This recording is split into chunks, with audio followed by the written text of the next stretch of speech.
I think it's okay to take smaller profits sometimes in order to, provide a better product. And it's okay to take a smaller profit in order to, dictate a better speed of the project, right? Because some of these better designs would sell a lot faster. Some of these designs, would create that brand image of a developer out there as well. And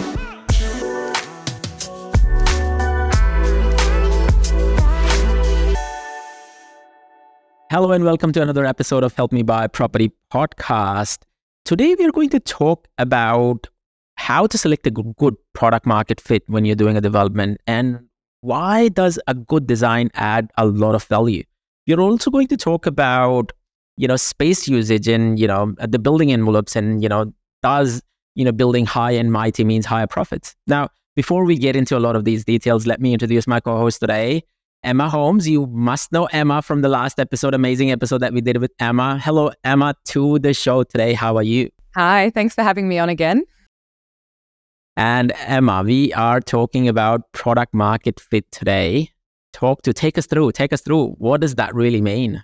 Yeah, great subjects actually, and something that really feeds into, why you kind of want to have a designer and why you want to think outside the box when you're starting to do some of these developments, and what kind of really are, I guess, the constraints of your site, the possibilities of your site, and what's really going to fit in with that local neighborhood and area character as well. So, yeah, I mean, I guess product market fit is it can be as simple as going for a drive around the local area and sort of having a look at what some of the precedents are in that space. Like, is there a lot of, renovations and extensions? Is there any heritage overlays? Have you got a lot of subdivisions happening, or is there, kind of zone commercial sort of stuff where there might be sort of shops or a medical center below and some, apartments or something above. So it's always different. And that's kind of what makes this job so interesting. But it's just, sort of locating what's going to get you the best yield. And Yes.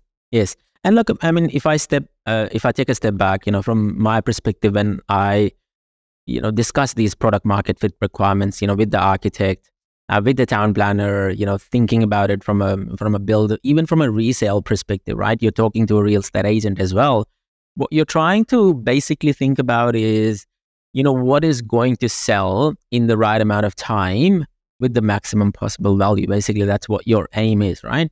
And so while you're thinking about the design side of things as well, you're also thinking about who is the ultimate buyer that's going to be. And so you're almost like taking yourself out of the picture and saying, well, I'm not emotionally connected to this house or this place because I'm not going to live there. I'm going to think about the persona of the person who is going to live here, be it an, person who is old age person, they might be downsizing or they might be family with 2 kids. And how would they want to live here? And what would be the convenience that you would want to create for these people so that they can emotionally purchase a house and pay the top value while buying the product, which is efficiently built, good design, and a nice place to live. You're creating a home for it, right? Yeah, absolutely. I love what you're talking about. It's a buyer profile, essentially. And sometimes we kind of forget that real estate piece and we sort of think, oh, that happens at the end. You just present them this lovely marketing drawings and then they just do the hard, the heavy lifting of going out and sort of finding the buyer. But if you sort of bypass like that thought process and bring it to the forefront of your mind when you're designing, then it absolutely is that. I'd be thinking, we've got Kelly and Dave, they're a young family, they're budget conscious, but they're also looking to expand their family. They might have a pet, so do they need a yard or do they need some outdoor living space? And, they're going to have a family, so they need a certain number of bedrooms or a little bit more storage and amenity kind of in the space. And once you really start to create that profile, it can definitely inform the way that I would design something. And like you say, even if it's an older area, then you got your downsizers and you need to start to think about, like, is there stairs in this property? Is there lifts? What's the accessibility like? And how's that going to work in terms of future-proofing that space so that the family can sort of grow with it? Or maybe that's their final destination and they're just going to live their days out in that home. So you need to make sure it can kind of adapt and work with the different people that are going to be in there as well. Definitely. Now, there is this stereotype, between developers, because everything is about profit, right? It's about the bottom line. It's about the profit on cost, on margin on cost, or, IRR or cash on cash return. And so naturally people think, more is better. If I can fit that extra house in here, or if I can get that extra bedroom in here, it would always be better. Take us through, what do you think? I think that maybe that used to work in the past when there was sort of an undersupply, and then now there's kind of a lot of developments coming out. There's also new legislation with the NCC that sort of talks about, the quality of the living spaces, or, good apartment design guidelines and things like this that really determine like, hey, this is the minimum circulation space, or this is the minimum bedrooms, and, natural light and sort of solar orientation and all of these kinds of things. And I think it would be a little bit amiss for someone to think that consumers aren't getting a little bit more savvy, particularly in the age of social media and like information out there, that they're going to know if you're sort of doing something that's not really that great. And you really don't want to risk your reputation or realistically getting stock left over if people just aren't purchasing it because there's a better building down the road, or there's just something about it that they're not really liking and it's too late to kind of change it if you've already started construction, you're trying to sell this thing off the plan, and then, I wish the wardrobe was bigger, or like, where's the linen press or something. So, and also like, I mean, when you think about, the product market fits out of things and, more means better, of course, the quality plays a big part on this, right? I feel that, people never get that right, especially developers, they never get it right. Either, they are too emotionally attached and they over design it, or they're too emotionally unattached and they under-design it. And so they're thinking about, I'm going to build, 20 of these in an RGZ zone so that, I can sell these 2-bedroom apartments, which are 3 levels, and, I'm going to get the best bang for the buck for these. Or, they build these massive 4-bedroom, 45 square meter houses, and they think that, just because they're bigger, and a buyer would appreciate more and pay more. And there is a good balance between the two, right? How much quality do you put into a house is dictated by that product market fit as well, isn't it? Yeah, I mean, I guess, what you're saying, like quality over quantity, and you kind of really need to have that buyer profile piece because you don't really know who your buyer is going to be, and you don't want to do anything too specific that like no one would want it, because it's kind of gone way too far down that direction where even, let's say, the materials palette from the designer might be like really niche, and then it's just not going to be everyone's flavor. So you sort of have to work out how to pull that thing back. But yeah, again, you don't want to design, let's say, an enormous apartment, and at that point, someone would rather just purchase a house and land. So you're kind of really trying to figure out what's the good balance to have of those spaces, and being able to take a step back and look at what is really actually selling in that area and what are people wanting, what is the sort of appetite out there in the market, and therefore how can we do the best possible product and version of that in our building that's going to be better than your competitors, because there's always someone chasing your tail and coming up behind you. And if you've found a great site, chances are someone might be building even right next door. And you really don't want to be going up against someone with, a poorly designed space or something that you've just whacked a rectangle on there for yield, and it just doesn't have that appeal. Definitely. And I think that's the most important part that you are talking about, that competition that comes in the area with a better design, and they might charge a bit premium, but they would sell a lot faster, and they might set a completely different precedence in that pocket that you're trying to build something in there. Understanding that once the designs are finalized and it's the site is shovel ready, and you have started the slabs, that's it, right? You can't go back and change a lot of these things, and so just leave such a bad taste in the mouth. I'll like to share this story for this particular person that I met last week. And this is an interesting one. So he was doing a feasibility on the side, and he was like, I'm building 27 square house. And I kept asking him, why 27? Like, I know that area quite well, 24 would just sell at the same price. And so while we were talking, I took like literally 5 minutes to see what was developing in the area. And there was a house that was sold literally 24 squares, and that sold for 1.4. And I was like, so what are you trying to achieve? Like, you've got 24 at 1.4 million. And so that's your base case scenario. Basically build that. This is exactly the design that you want, right? Because there is precedence there. And he's like, but if I do 27, then someone might pay me 1.6 or 1.7. I was like, no, it doesn't work that way. That 3 squares means nothing, if the design is not effective. It's not, people don't pay for bedrooms or toilets or a corridor. Exactly. Just some long corridor leading to nowhere. And they're like, but it's 27 squares. Yeah. And he's like, but, I'm building a big, but like, you've added cost to it, multiply that cost by, $17,000, $80,000. That's the cost that you're paying for it. But the buyer might not look at it that way at all. And so why do that? And so I would rather build a smaller design, which is a lot more efficient in use from a storage perspective, from an ambience perspective, from a livability perspective, and charge a bigger premium by adding more premium inclusions in there rather than just, stocking in a long, big house, that doesn't, gels, doesn't provide the view or does not provide, the feel of the house when you basically go through it. Completely. Or even offering inclusions, like even a volume builder does this, like at their core, they might say, do you want a fireplace? Do you want nicer tiles? Do you want, timber boards throughout instead of carpet? Like you can offer all of those inclusions because you'd have that kind of budget or contingency sort of put aside. But if you're just building something large for the sake of it, like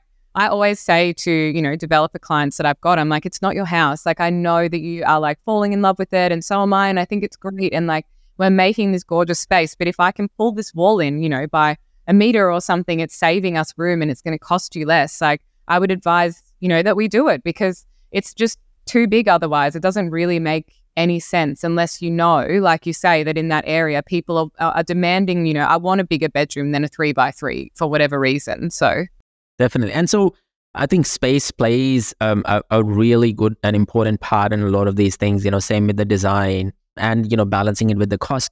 Talk to us a bit about, and this is something very new that I've come across, and I'm not sure how to define this. I was talking to an architect before, and he said every house has a particular ambience or a mood to it. What does that mean? What does mood of a house means? Look, I guess every site kind of, it's got its own story to tell. Like it's in a particular area, it's got a certain orientation.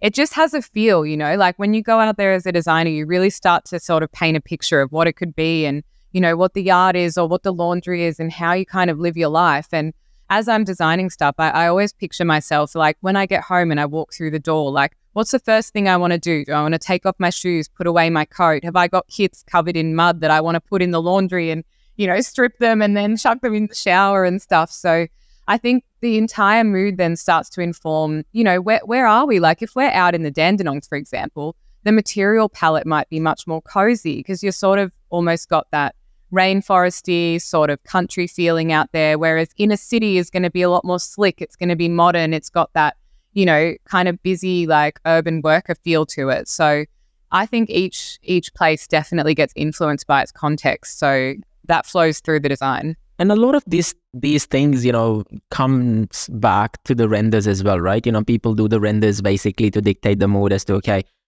how does the light feel inside the house versus outside? How does the walkthrough feels in, there are 3D renders now and there are all these, drone shots, etc., all of these things. But, my view of the world always is that, these renders need to happen a lot earlier in the process, not just when the engineering is finalized and the structural is finalized. I know that, people tend to usually do it at the tail end. What's your sort of view of the world? I mean, using Revit software, which I've used for over 10 years now, is kind of like quite early in on that, thankfully. But I mean, it's so quick and easy to transfer from Revit into Enscape, which is like a rendering program. And even without materials at a very early concept phase, I always pop a couple of cameras in the house or around the house or around the project site, whatever it is, and I'll do white cards. And it's just like the old foam core model that we would have used to build, and you sort of trying to mass it up and show someone what it is. But it just gives someone a feeling of like, hey, you asked for this floating staircase. Here's what it kind of looks like. Or, here's the master suite, and this is what it feels like to stand in this bathroom. And, people don't really understand floor plans. And I always think they do because I spend all my time, bird's eye view looking down at this plan and I'm like, do you love it? Like, and, they're just going like, what is this? But I find there's such an emotional response from a 3D view because obviously that's how, we experience the world. So I certainly try and get as many of those in front of people as possible to say like, hey, you wanted a view of the pool. Like, here's what it feels like to look out through that curtain wall out into the pool or through this beautiful window out into the garden beyond the staircase and really get their feedback on how they want it to be. Definitely. Look, I mean, I call the renders an eye of a client or an eye of a purchaser. And basically that's what dictates, how the site is going to look and feel, when you're talking about some of these renders as well. One important thing when we talk about developments and we talk about, the product market fit and the good design is the use of space. Naturally, people think that, if I can stack, 3 stories, build them thin, I would capture more yield and, increase profits because 2-bedders I'm, maybe selling at a higher premium price than a 3-bedder, and I can fit more on the block. What do you feel about that? I mean, I guess it always costs more to go up than go out. So that's something good to remember, like it's nice to sort of take advantage of the views and everything. And for sure, when you do an envelope study, you can kind of see, what's, available with the res code setbacks and things like that. But bigger, as we've sort of said, doesn't always mean better. It's sort of like the age-old question of like, what are we really trying to achieve with adding that extra story or adding that extra bedroom? Like, is it just going to be wasted space for someone? Does it actually mean anything? Does it have good orientation? Or is it sort of just some leftover corner thing? Or, maybe it's blocking an opportunity where there could have been a window to access some natural light to a different part of the home or the property that would have made the overall amenity better. So it is a little bit of a question. And also, I mean, you got to consider not just, I think a lot of people get so focused on, like the plan and the yield and what that means so that you can say, 4-bed, 3-bath, whatever. And it's like, have you considered the form of the outside? Because as the architect, I'm like, we're holistically thinking about the whole thing all at once. And you really do want to make a beautiful form because realistically, you got your billboard out there. People are driving past this building going, wow, that looks phenomenal. Or I love the way they've, integrated this planter box or the garden or this double-story window or whatever it is. And if you kind of lose sight of that throughout the process because you're just trying to push everything out and up, then you don't really end up with something that sort of speaks to anything other than, just a mega yield for a max profit. And that's the thing, right? I think it's okay to take smaller profits sometimes in order to, provide a better product. And it's okay to take a smaller profit in order to, dictate a better speed of the project, right? Because some of these better designs would sell a lot faster. Some of these designs, would create that brand image of a developer out there as well. And so people need to, balance that, how much profit is enough and, how much push is enough. Sometimes, you might go for a higher yielding property, and you might, put in 2-bedders, for example, or 3-stories, 3-bedders, for example. But the speed that it costs you to sell them and the holding cost that you pay against it, is not enough, to the price that you are demanding, coming out of it, or even the cost that is coming out of some of these things as well. And so, yeah, even as a designer, like I always say to people, it's like, I would love to tick your entire wish list, but sometimes you have to just learn when to let go. Like, when is the clever decision of when to just say, you know what? We're never going to achieve absolutely everything in every project, and specifically not if you're, developing for profit. Like, you need to work out what are the really core key things that I value and I really want to get into this project. And if you can't, just move it on to the next and sort of chalk it up as, a lesson learned or an opportunity that could be better integrated into a different project. Because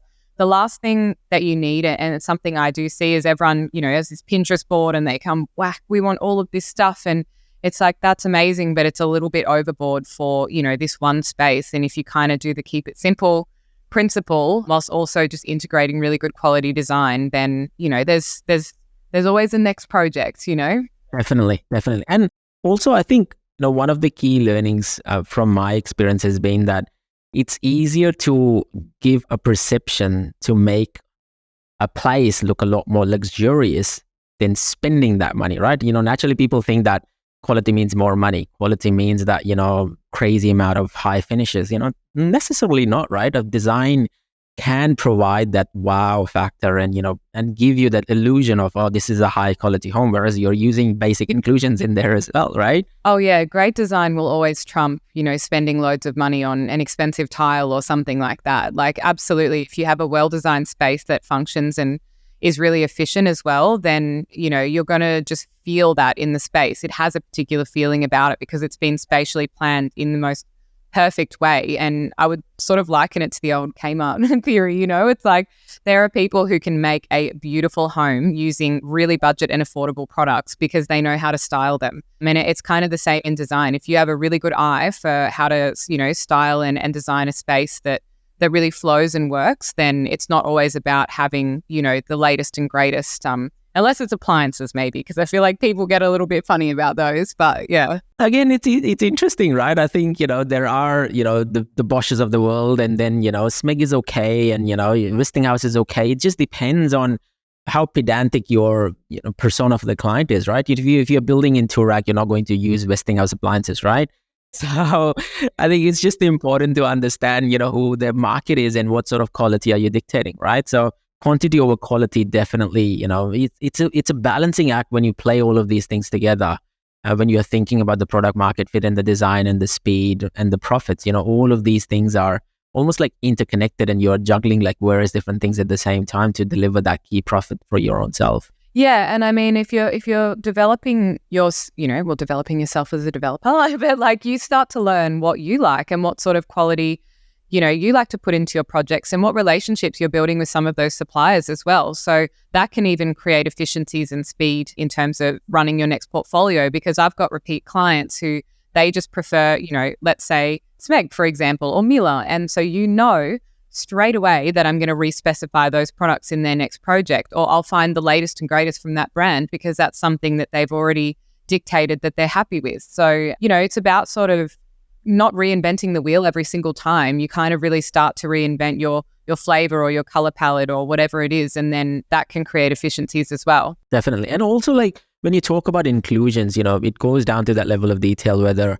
you need niches in your bathroom. Does the tiling needs to be all the way to the top? And do you need overboards in the kitchen or overhangs in the kitchen, or does the kitchen benchtop or the benchtop needs to be everywhere? For example, stone benchtops across the house, and how detailed the joinery needs to be. And so a lot of these things are where the cost conversation needs to happen. Whereas I think the focus from a developer's perspective, especially a new developer, focuses more on the building itself and make it bigger and, ginormous, or, fit in more. And, they don't think about these little costs where they can put less and charge more and give that illusion of, I'm bringing a better product out to the market.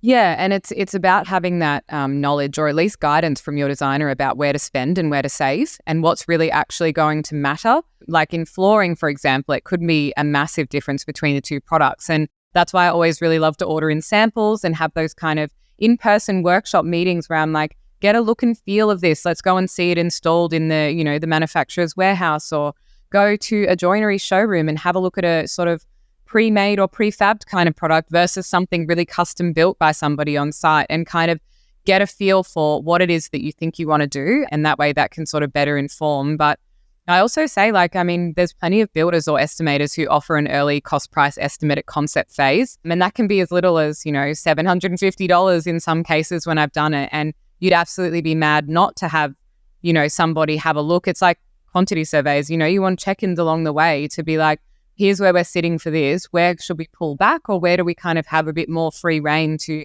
integrate that into the design? And that way I get to give a bit more of a hands-off reality check to the client or the investor, so that they get a little bit more comfortable that things are aligning with their budget, because there is certainly a little bit of a misconception out there that, architects are just going to run away and design this amazing thing that's millions of dollars over budget. And I'm sure there are people who have had that experience, unfortunately, or like things that have gone that way. But for me, I really do encourage that cost thing early on, because I'm confident in the service that I'm providing. And I also think, I'm not afraid to have someone check over my work, because if I am getting a little bit too ahead of myself and designing something, too far in the other direction, we can pull it back early on so that it doesn't involve a complete redesign when it's sort of way further down the line. I think that's one of the biggest problems that I've seen in the industry, that a lot of developers, if they are not experienced enough, they don't have, 20, 30 projects under the belt, they don't understand the costing. Of course, the build prices have changed quite dramatically over the last sort of 2-3 years as well, right? So,